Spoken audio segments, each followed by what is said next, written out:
to Auto Vision News live at AutoSens. We're here in Detroit at the Michigan Science Center for an exciting 2 days of ADAS and automotive thought leadership. Now, AutoSens is a best-in-class event that brings together ADAS and autonomous vehicle experts from all across the globe. And the industry experts that you're going to meet here and see over the next 2 days are helping shape the future of mobility. One such expert is Sergey Velichko. Now, he is responsible for technology and product development for the automotive sensing division at onsemi, role he's had at onsemi since 2007. He's authored and or co-authored more than 50 publications and issued 45 pending patents. His interests include intelligent sensor technology and product strategic development, novel imaging pixel architectures, pixel modeling, and just overall innovations in imaging sensor design. Now, Sergey, welcome to the program. So glad to have you here today. Tell us now, as a leading supplier onsemi, for the image sensors that are used in automotive cameras, what challenges are you seeing right now in meeting the transition in the industry, from say level 2 to level 3? What's your perspective there? Yeah, Carl.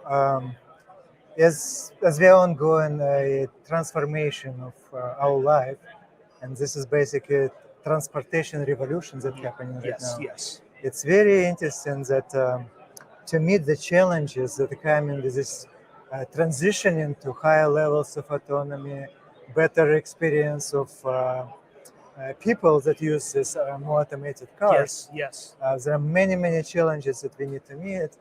And these challenges include, for example, in imaging sensor domain and camera domain, higher resolutions, right? So we need to get this detection of all these objects on the road farther and farther away from the car, right? Especially at high speeds, on highways, in all weather conditions, low light, high light, and so on.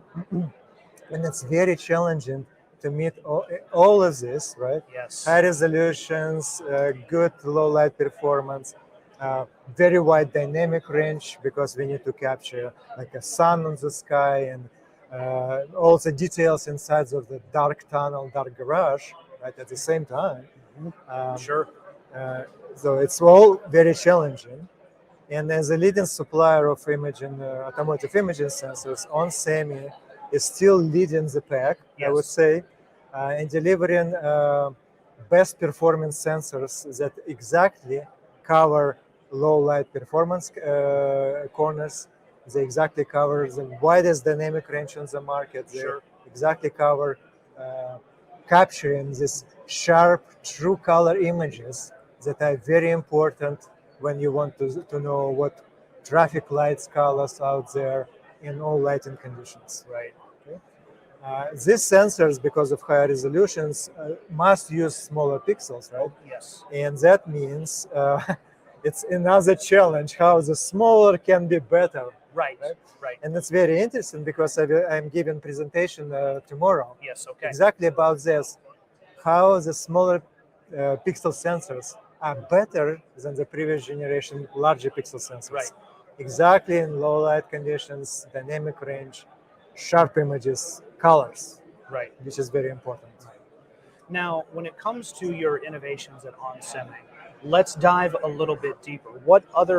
Let's talk about your product and solution portfolios. If somebody comes up today and talks to you, or an OEM were to talk to you, a potential customer were to talk to you, what other solutions can you provide them for this North American market right now? Very good question. Of course, onsemi is the leading provider of imaging sensors. We hold a sheer majority of market, more than others combined, kind of.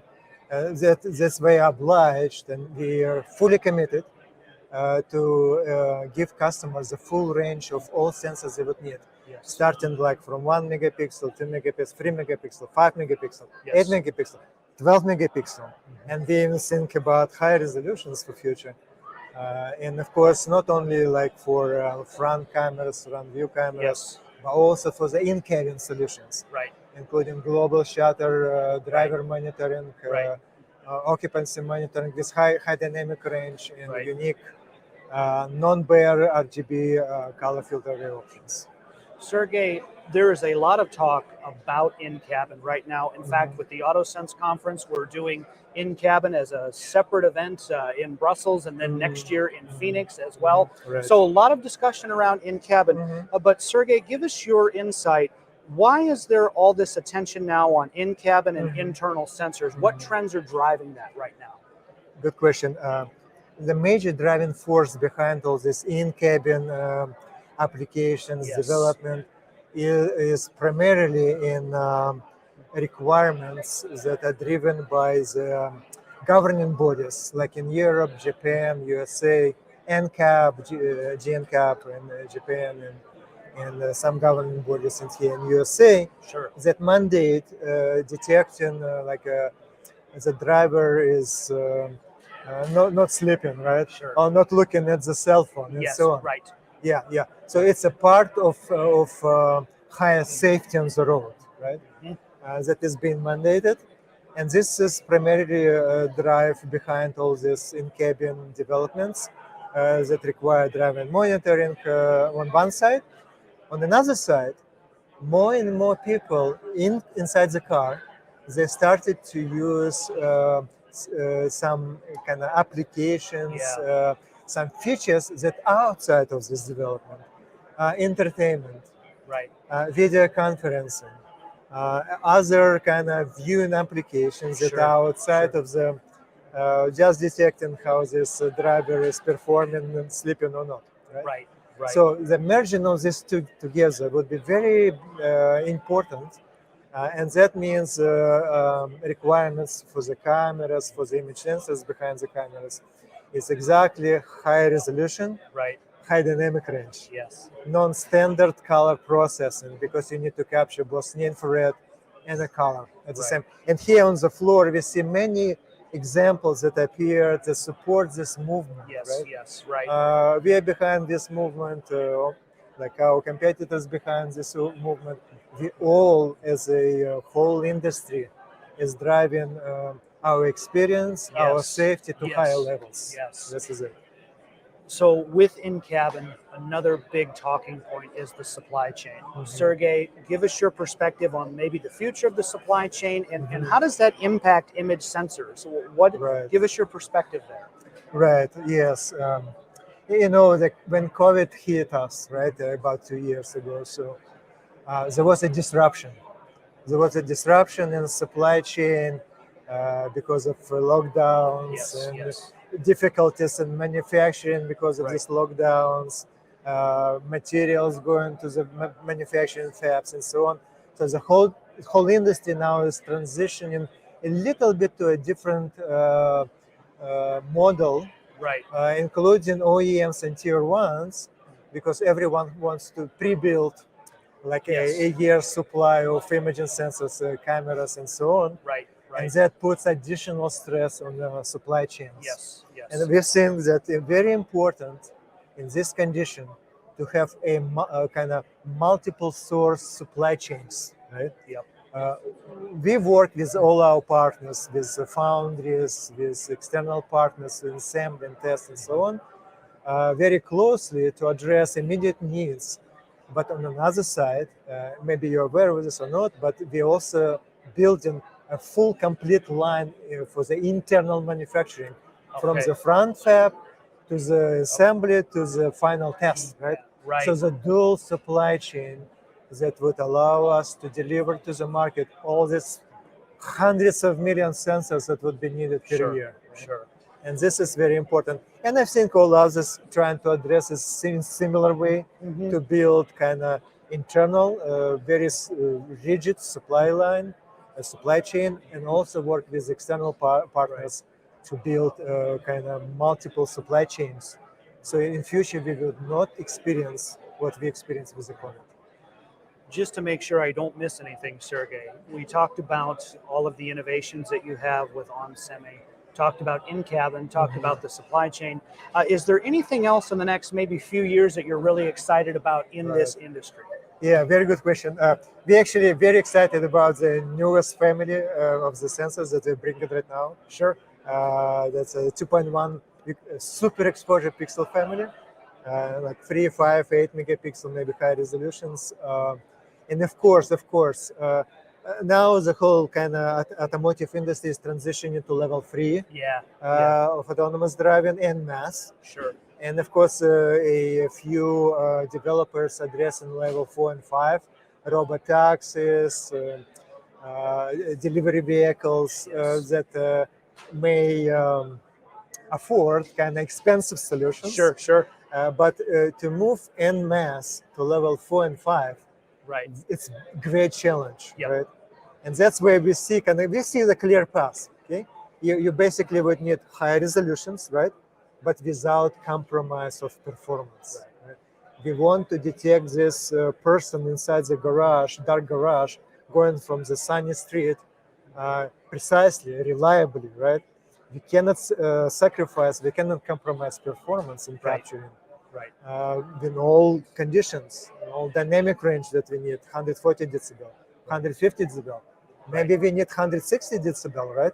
To capture from in image from starlight to the direct sun. Yes. Right? Yes. Right. So we see the clear path, and we're kind of excited about this. And when we go through this transition into the new families, the next one is on horizon, right? Yes. 5, 7, 10 years from now, yes, the whole industry start transitioning to level 4 and 5. Right. We need to meet it. Right. To refresh our viewers here, so Sergey, you're responsible for technology and product development for the automotive sensing division at onsemi. You've held this role since 2007 for 15 years. Right. Sergey, in the 15 years you've been doing this, what are some things you're most proud of? I can tell you. Okay, we started like 2005, 2006, 2007, right? We started with the VGA sensors. Okay. Backup cameras, the first ones, Sure. large pixels. Yes. We were proud because we were first to the market with this. Of course. Excellent performance. Now it's on like, I don't know, 80% of the cars, right? Yes. From our company. And then this transformation from just simple rear view cameras, simple viewing, to the assisted driving, ADAS driving. Yes. And then going further to the autonomous driving. Right. We through the evolution, through the iterations, Yes. we meeting these demands with the high resolutions, smaller pixels, high resolutions, economically viable camera solutions. That's what's behind it. So en mass market can afford it. Right. That's why it's so popular. Yes. We fuel this growth, basically. Yes. And I'm very proud of being part of it, right? Not only me, it's like thousands of engineers, scientists around the globe working on this. Us, our competitors, for example, we all diligently working to make this happen. Right. This revolution, this change in our life. Like cell phones change our life forever. Indeed, they really have. Yeah. And what is coming next with a car sharing, robot taxi, and so on? It's a transportation revolution. It would change our life. Absolutely. And I'm very proud to be part of it. I will be proud even more in future because we will be meeting challenges. We will be delivering sensors and cameras that are needed for this explosive development. Sergey, we want to thank you from all of us here at AutoSens and AutoVision News. We want to thank you for your time and your thought leadership. Thank you for just taking time. Yeah. Nice meeting you, and nice for this opportunity to speak a little bit passionately. Of course. What we do. Yes. And that is why we're here at AutoSens, to share that passion for the future of mobility. Exciting times ahead, and more ahead on our LinkedIn page. We have a full broadcast schedule today and tomorrow, but just with all of the busy action, it's kind of a floating clock. So we thank you for just sticking with us as we go through this, as we meet new customers and new friends and new suppliers. And it is great to be back. I realized before that I had been saying AutoSens 2020. It's been a while since we've been in person. Yeah, it's so nice to meet people face to face. So it is officially AutoSens Detroit 2022. Right. We will have more AutoVision Live from AutoSens Detroit 2022 later this afternoon on LinkedIn.